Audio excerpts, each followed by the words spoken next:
Hello again, fantastic students. Dr. Stan Reilly here. I just wanted to take a few minutes and comment briefly on the discussion question for this week.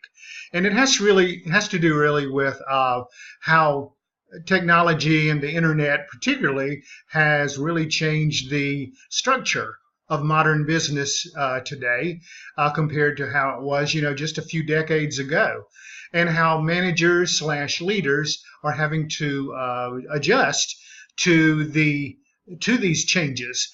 And there are certainly pros and cons to having this kind of a paradigm shift toward more technology in the workplace. And what I'd like to do is stay focused on the positive, because I don't want to come across to you as being an old guy trying to reminisce about the old days whenever things were so much better. Well, actually, things are a lot better today, but they're just different. And that's what we have to do as managers slash leaders, adapt to change. Okay, I can think of how how capital can be spent in creating a very robust technological enterprise, and you have to create systems and interconnections to systems and buy hardware and of course software and keep it updated. You have to have backup systems for power, emergency power. You have to have anti-hacking and all the software that prevents people from breaking into your systems, or virus protection. These types of things all are added costs. Now, typically they are not something that you have to keep buying over and over again, even though there are technology changes so rapidly that you really have to pay attention to making sure things are up to date. But with that being said, a lot of businesses are using technology in order to communicate, in order to have meetings, so that people don't have to actually go to work. You don't have to really go to a physical building anymore.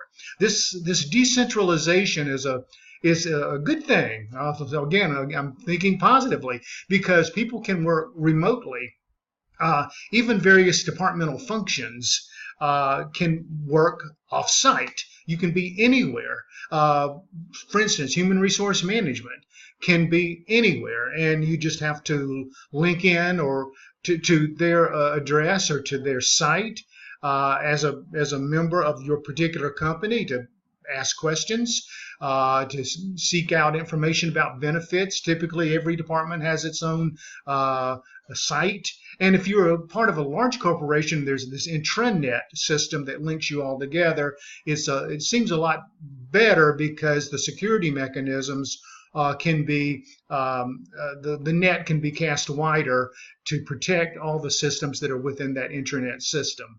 But again, what could be lacking in all of this is that direct face-to-face customer service type of things that a lot of us enjoy. We're buying cars now at a car without having to go to a dealership. We can go to a vending machine for cars, believe it or not. So do we miss that, having to talk to the salespeople and negotiate that way and take test drives and all of that stuff? Or do we just buy a car online, and if we don't like it, return it, just like we would a pair of the shoes or something? So it's all really changing. There are some businesses that are not easily adaptable to having high tech as a communication mechanism, and as a direct, like a B2C sort of business model, like healthcare, delivering healthcare. Like what I worked in for so long, there's a lot of technology in healthcare, but as far as the processes themselves, you have to work hands-on with the patient. Now, in our discussion, we were kind of focusing on retail, And again, with Amazon and eBay and Wayfair and so many different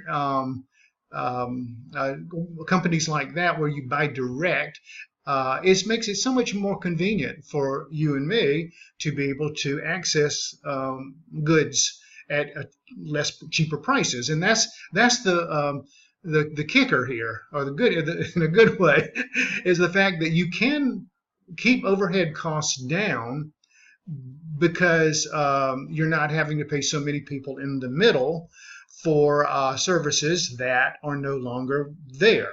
And as long as we, the customers, know that that's what we're going to get, then paying less is a good thing for all of us.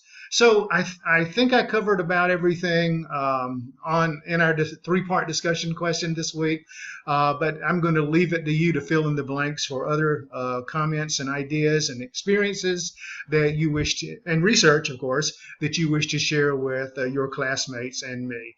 Again, have a great week, and I will see you on the boards. Bye.